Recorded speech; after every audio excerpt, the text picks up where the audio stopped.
Okay. Now, just walked into the studio at 13 minutes past 10, as I promised before the 10 o'clock news. Rick, our station manager, who's going to update us as far as our November appeal is concerned. I think Mick let the cat out of the bag on the Brecky show. He's given us the good news. What's the good news of the appeal?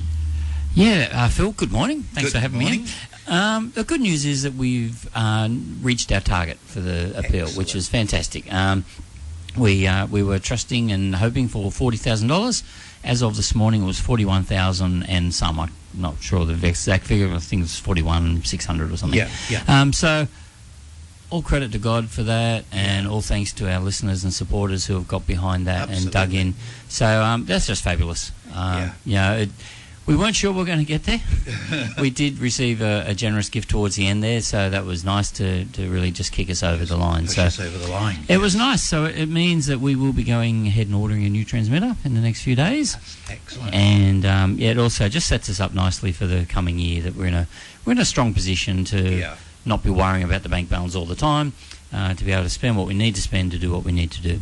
And to continue the ministry, the mission of Rhema Central Coast. We're expecting doors to be opening again as we get into the year. We're waiting on some news from the government today about what it means for churches, some changes there.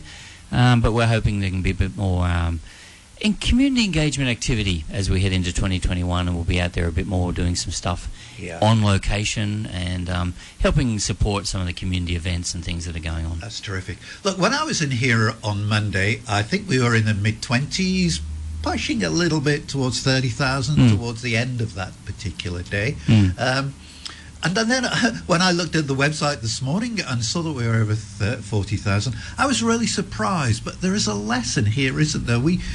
If we ask God for something, why are we surprised when he says yes? I think the thing I've learned is that God's never late, but he's not usually early either. He's bang on time. Yeah, and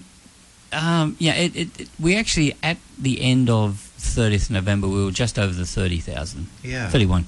So that a pile came in on the 1st of December. So it was allocated for the appeal. It was just by the time the pledge was met, and that's where it was. So we had a fair idea it was coming, but we couldn't obviously announce or tally it in until it was actually in the account.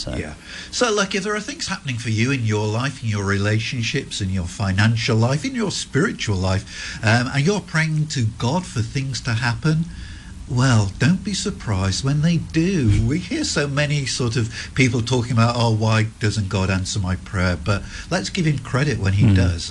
He is a generous Father, as we've learned. I think we need to also remember he doesn't always answer in the way we expect. Sometimes we say, God, answer my prayer, and this is how I want you to do it. Yeah. And sometimes God says, that's actually not the best way for you to receive that answer to that prayer. And sometimes the timing isn't what we'd expect or even what we'd want.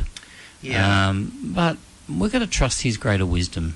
Yeah, I was reading a book a little while ago on prayer, and it was making the point that when we pray to God for something to happen, something in our lives, it's not for us to suggest the solution to God, because God is God and God knows what is best. It's for us to petition him and just say, look, I'm praying for X situation or whatever it might be, and then just leave it with God.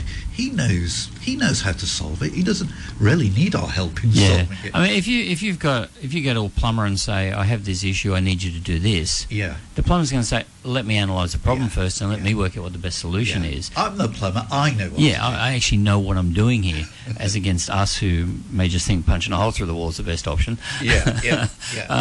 But not putting God on a level with a plumber, but his wisdom and his knowledge and his view, the big picture that he sees is so far beyond our human comprehension that we've got to take the back seat and say, God, you do it your way. Yeah, which isn't to mean that we don't pray, of course. Not I mean, it is for us to bring those petitions to God and ask for his sort of divine intervention, but we don't always have to come up with a solution.